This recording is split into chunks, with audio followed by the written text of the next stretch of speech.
Pook! Oh, thank the grandfeathers you're okay. I was worried about you. Why would you be worried, Kami? I'm pretty much immortal. Well, when you fled the beach, you seemed... well, it was quite unsettling. I've never seen you display what I can only describe as fear. Oh, that? Nah, I was just a little weirded out is all. The whole Wingay thing. It's just a little awkward chilling with someone whose head carries a bullet that I put there. The Wingay thing? Yeah, our awkward history and all that. But don't worry, the Pook had a nice long conversation with him, and I think we're cool now. When I finished talking with him, I headed back to the beach and saw you were gone, so I figure you must have come home. Yes, the professor entertained me with a few more stories about his travels, and then walked me home. Yeah, Professor Leathergrip. He's a really great guy. He's been a friend of the family for a really long time. My mom, she knew him before she even met my dad. Are you all right, Pook? You seem a bit out of sorts. What? No, the Pook is fine, Kami. I'm just fine. It's been a long day is all. We should really be heading to the bedding. A good night's sleep and everything will be fine in the morning. This is the life, Kami. Nothing like a day on the beach under the sun to let your troubles melt away. Wingay, Wubba Jr. Hey, Wingay. Kami and I are just enjoying a little leisure time on the beach. You're welcome to join us if you want to. Well, you got the Wubba, you got the Junior. And you got the Wubba Jr. Come on, take a load off. Oh, look, it's the professor, and he's headed this way. How delightful. Oh, hey, I just remembered. I should go check the bank today and see if my boss has reimbursed me for all that gear he had me buy. Wingay, why don't you hold this spot for me until I get back? You can keep the professor company. But not to fly. Wait, Pook, I'll come with you. Gadget-san, my suffering ends at long last. Well, hello, Wingay. It's always a pleasure to run into you. Enjoying a nice relaxing day on the beach, I see. Wingay, Wubba Jr. Well, I was just dropping on by to check up on the Pook, but she seems to have headed off somewhere in an awful hurry. Well, you got the Wubba, you got the Junior, you got the Wubba Jr. I do hope she's not still upset about last night. Got the Wubba, you got the Junior, Wingay. Perhaps I'll just relax here with you for a while, just in case she comes back. Oh, the sea breezes and the desert sun does a world of good for this old gnome's bones. Wubba Jr. Well, that was a complete waste of time, but I can't say I'm surprised. I take it your employer has still not rendered your full payment?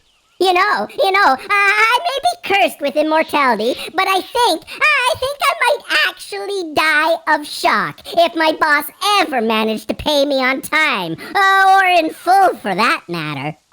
Do you think you'll have any trouble finding work in Gadget-san? Nah, there's always a work crew looking for an extra hand here in Gadget-san, and unlike on Speed Barge, they're not too picky about whether you have a degree in gnomish engineering or not. Besides which, technically, until my boss reimburses me for the parts I had to purchase to build the gear for the upgrades to the Thunderdrome, that gear belongs to me. The neuroinferometer alone should fetch a pretty penny if I can find a buyer for it. Or perhaps I can make a little money offering acting lessons. Yeah, I don't think Gadget-san has much of a theater community, Kami. The centerpiece of their entertainment industry is a big metal cage where people stab, bludgeon, shoot, garrote, dismember, and stab one another to death. Well, I did take a semester of theatrical fencing at Juilliard. Didn't you say your theatrical education was by correspondence course? Well, yes, but they sent me a cardboard cutout as a sparring partner to practice with. I did quite well. Isn't the point of theatrical fencing to avoid actually stabbing your opponent? Indeed, I excelled at that. At the end of the semester, I mailed the cardboard cutout back to the school, and it did not have a single scratch or puncture mark on it. I passed the course with flying colors. I don't think you'll find very many people in Gadget-san interested in taking lessons to learn how not to stab someone. The immortal, known as Pookamhura, I have found you at long last. I didn't know I was lost. The only thing that will be lost is your life. Seriously? I have come to bring you your final release. Is this a sex thing? Are you coming on to me? Look, I gotta confess, the Pook has a little trouble reading the room when a long-leggedy is flirting with me. But still, I think your pickup lines could use a little bit of work. I have come to bring you your doom. Yeah, I appreciate your enthusiasm, but you may be overestimating your prowess. Gnomes are very elastic, and the Pook has done things. I've done things. I'm not proud, but I've done things. Weird things. I've come to kill you. Oh, you have a necrophilia kink. Yeah, I'm gonna have to give that a hard pass, big guy. I mean, I'm not a prude or anything. I once watched two Vulperas spit yiff my corpse in Warsong Gulch. What can I say? I was curious. But it didn't really do anything for me. But hey, what are your thoughts on pegging? Because I'm an engineer. I didn't graduate. I just can't find the leather. But the Pook can make a pretty potent peg if you catch my drift. Enough of this nonsense. Prepare to be sent to the Shadowlands. Excuse me, but just whom are you, and what is your business with Miss Pookamhura? No, Kami, don't! Very well. The least I can do before I dispatch the infamous Pookamhura is to let her know who it is who brings her final destruction. Dang it, Kami! He's got glowing shit on his armor! Never ask anyone with glowing shit on their armor who they are! People who wear armor with glowing shit on it, they always have a backstory. I was born and raised in the Red Ridge Mountains. Oh, old gods, here it comes.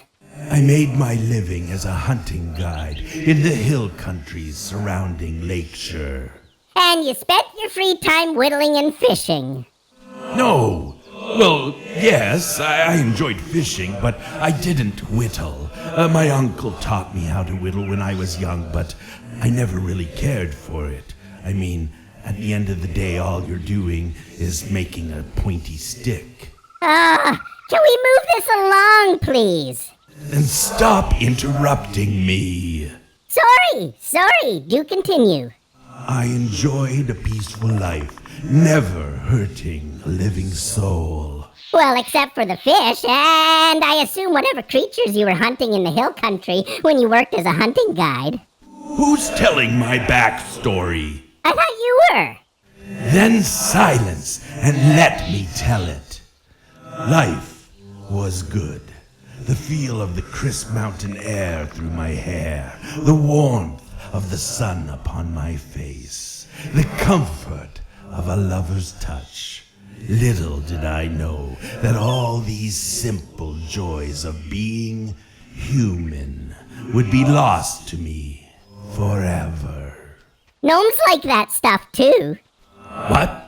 Wind in the hair, warm sun, and definitely a lover's touch. Ooh, especially when they're touching all the fun buttons. Ooh, baby! It's not just a human joy, you know. Gnomes go for that stuff as well. Oh, and don't get the Pook started on head pats. Are you finished? Please, continue. I was a man of duty, and when my king put out the call for volunteers to storm Northrend and end the reign of the Lich King, I answered the call. For how could I be content with a simple life of hunting and fishing when the danger of the Lich King loomed over all the lands of the living? Oh yeah, Lich Kings, am I right? They're total assholes, trust me. The less you have to deal with them, the better. No sooner than I stepped foot upon the icy ground of Northrend did I find myself locked in deadly battle with the Lich King's forces. Wait, did you land in Howling Fjord or the Borean Tundra? I need to know so I can get a mental image. It was Howling Fjord. Okay, I've been there. Keep going, the Pook knows the place. I fought my way through wave after wave of the enemy, and then there, across the battleground, I saw him. The Lich King. Wait, was this in front of the Utgard or Upgard or Utgard keep? I can't remember how they pronounce it. I recall a keep being nearby, yes. Okay, that wasn't the Lich King. That was just an autonomous self-projection of the Lich King. No, I'm pretty sure it was the Lich King. Can I continue, please? Whatever, resume the backstory monologue. I charged the vile monster and struck him with all my might. And then there was nothing but an eternity of darkness. Oh yeah, I mean, do you have any idea at all how many watts of power it takes to maintain a self-projecting AI chatbot? You basically stuck a fork in an arcane power outlet. So let the Pook speed this along for you. You got raised as a Death Knight, and you were forced to serve the Lich King until you discovered the real magic bullshit was the friends you made along the way, or something like that, and then you broke free of the Lich King's control. Yes, free of the Lich King's control, but not free from his curse. The burning need to torture the living. I was once a simple man, a gentle man, a good man. But now, I am a monster who wears a man's flesh. I live, yet I do not. Hey, I hear you, Jimmy. The Pook is also cursed to a quasi-immortal existence by the powers of magic bullshit. But when are you going to get to the part where you, getting killed by what was essentially the Lich King's answering machine, is somehow the Pook's problem? I was getting to that, but you keep interrupting me. Okay, the Pook is letting you talk now. Do you have any idea how much you talk? Yeah, Pooks do tend to do that. But your monologue, please, continue. After the Lich King fell, I knew I could never return to my beloved Red Ridge Mountains. Not like this. Death will not take me, and life can't embrace me. I am cursed. But curses can be broken.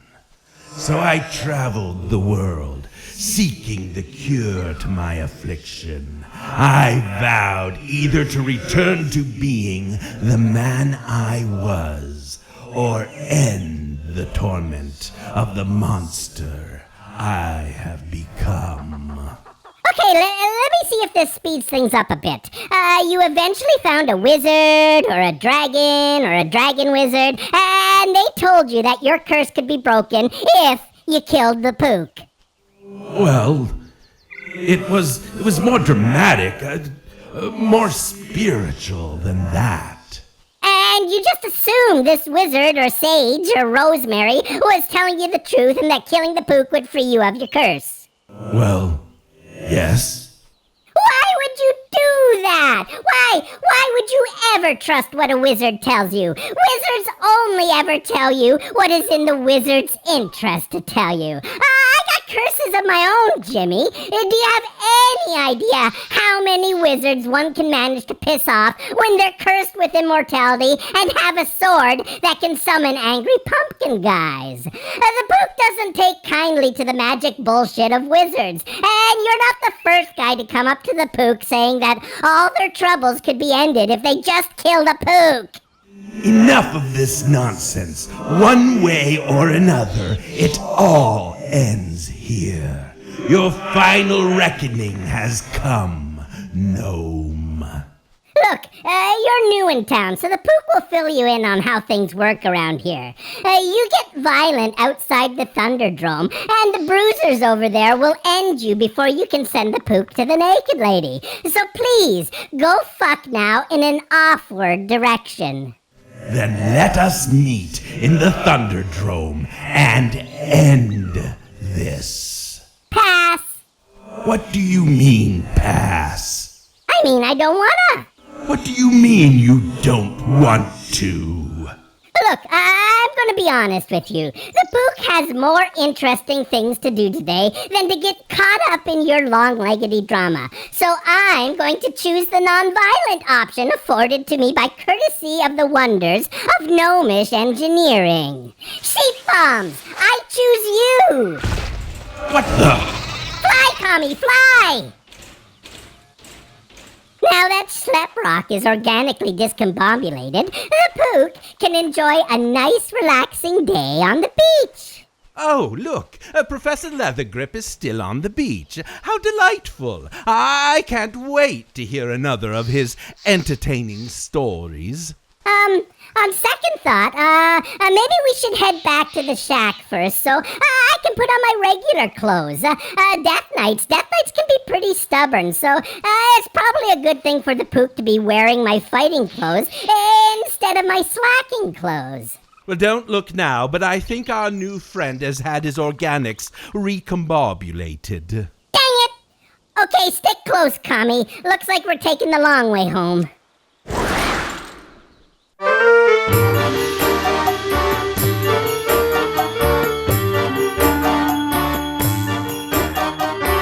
A ball is drool in the desert sand. The goblin outpost they call Gadget Sand. Gadget Sand!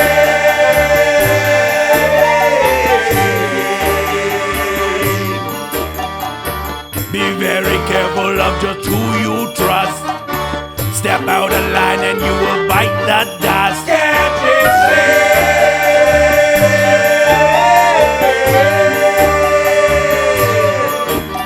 It shimmers like a mirage in the desert sun. What danger takes aim at you like a loaded gun. It sways just like a dancer with a lover's glance. It beckons for a traveler to come take a dance. Gadget Sand!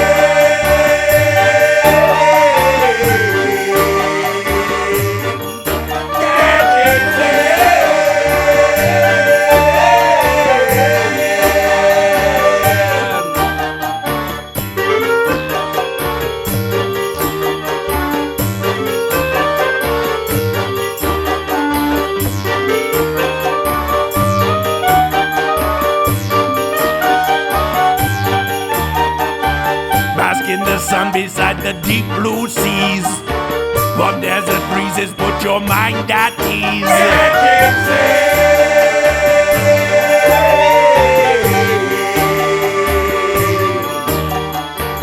Just be real careful not to lose your head.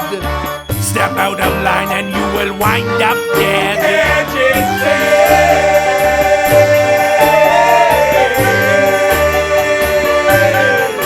Like a servant indentured, you're a slave for adventure when fortune and fate calls your name.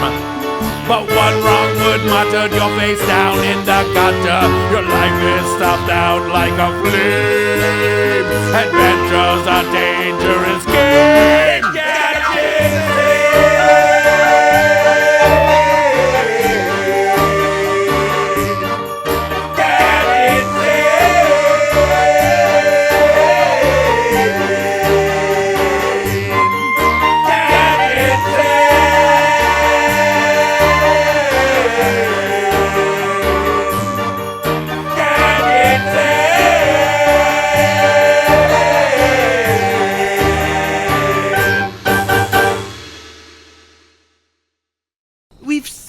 the entire day avoiding this Death Knight. I think we've run out of places to hide. Well, I guess we can hide in the Thunderdrome. I mean, it's the last place he'd expect the Pook to go voluntarily. Do you think it will work? Probably. Foolish gnome, the time of reckoning has arrived. Dang it! The Pook hates reckoning time. Your life and my curse both end now. Prepare to... She had a gun. I didn't know she had a gun. When did rogues get guns? How is that fair? Okay, Kami, let's get out of here before he gets back from the naked lady. Wait. Don't go. Dang it! Okay, so what's it gonna be? Do you want another bullet in your head, or should I just summon the angry pumpkin guys? Please, I beg you, have mercy. Well, okay then. No hard feelings. You don't stab the Pook, and the Pook won't stab you. Now, if you don't mind, it's been a long day of avoiding my problems, so the Pook is heading to the bedding.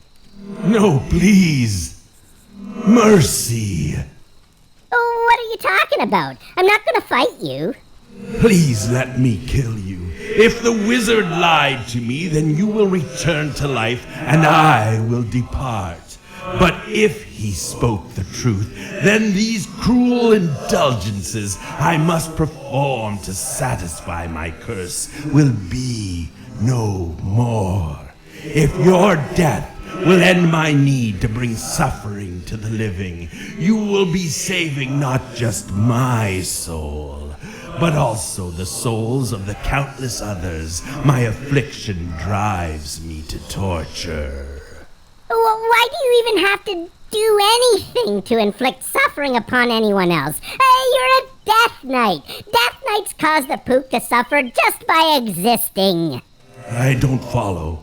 Look, I'm a freelancer in the Alliance Militia for low-level immortals. My CO, Matthias, he sends me into battlegrounds to steal flags and shit. I don't know why he needs them. That's above my pay grade. But the Pook, if the Pook is in a battleground to steal flags, then you can bet that the Pook is going to do her best to steal flags. What does any of this have to do with Death Knights? Well, picture this. I'm in Warsong Gulch. I've got the flag, and I'm past the halfway point to our tunnel. I don't... I've never been to Warsong Gulch. I don't know what you're talking about. That's not important. What's important is the whole time I've been running across the field with the flag, there's a Death Knight not far behind me yelling, "Pook! Pook!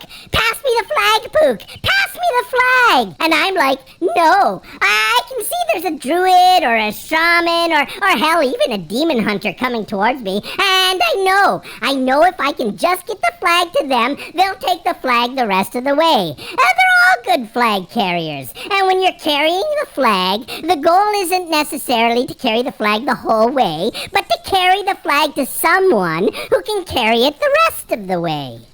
Okay, I'm lost. Is this going somewhere? So I'm getting pounded by hunters and mages and warlocks, and does the Death Knight do anything to get them off my back? No, he just follows me, begging me to give him the flag. So the Pook goes down, but I'm so close to the druid, and I can see them running to pick up the flag. But what happens? I'll tell you what happens. The Death Knight gets the flag first. So the Death Knight, he runs the flag the rest of the way towards the goal. No, he most certainly does not. No, the Death Knight, he picks up the flag and turns around, and he runs back into the middle of the field, so he can look like a big badass getting big numbers while holding the flag, and eventually, and inevitably, they take him down, and the whole thing was a big, colossal waste of time and effort. Is there a point you're trying to make, or do you simply seek to confuse me? The point is, just knowing that Death Knights exist inflicts incalculable suffering on the Pook. Just knowing I'm going to be in a battleground trying to get the flag to a druid only to be hounded by a death knight on my own side. I'm suffering here. I'm suffering. The Pook is suffering right now. How can you not tell? How can you not tell that just by being a death knight, you're already making the Pook suffer? And last I checked, I'm living. Yes. Yes, you are right. I can feel it. You are suffering, burdened by the knowledge that death knights exist. I can feel it teasing at my desire to inflict pain upon the living. Well, there you go then. And now you don't need to make anyone else suffer anymore. Just let my suffering ease the symptoms of your curse. But it's not enough. What do you mean it's not enough? My curse, it still hungers to feed upon the misery I inflict upon the living. Dang it! I didn't want to have to do this, but you leave me no other choice. Let's make an appointment to meet here in a year's time and try this whole kill the Pook, break the curse nonsense all over again.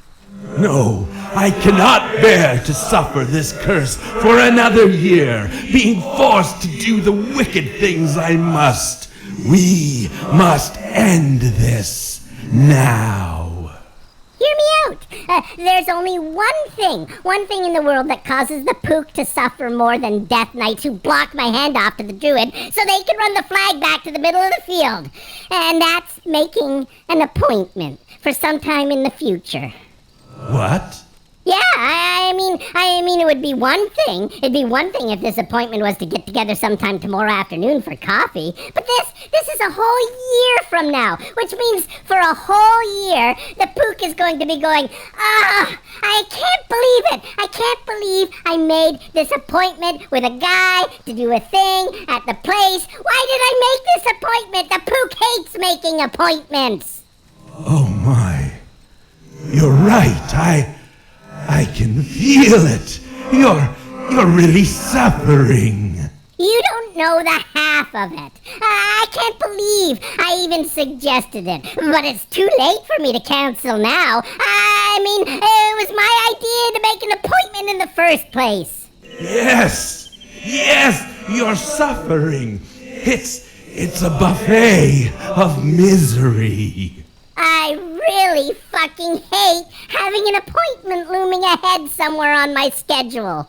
Oh, old gods, yes. This appointment.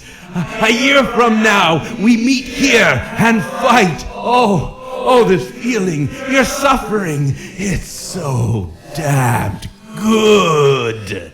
Why did I even suggest this? What was I thinking? Oh, old gods, yes. Oh, God. Oh, you're so tormented.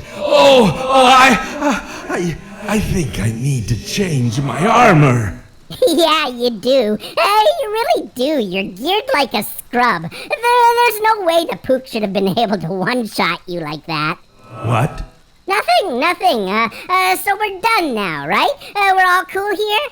Yes, you're suffering. It will keep me sustained for a year. My curse shall be satiated until we meet again.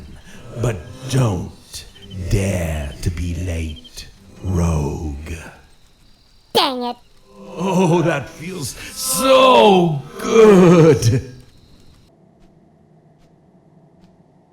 What a long and stupid day this has been, Kami. Well, I am quite sure that after a good night's rest, you'll be ready for some rest and relaxation on the beach again in the morning. I'm gonna need it. I can't believe I made an appointment for a year from now. This is so annoying. Persistence or stupidity, it matters not. Good day, sir. This is Greeble Nixflix, and I'm calling for a Mr. Arthur Mentholated. Good day, sir. We have been trying to reach you concerning the extended warranty on your 2008 Invincible.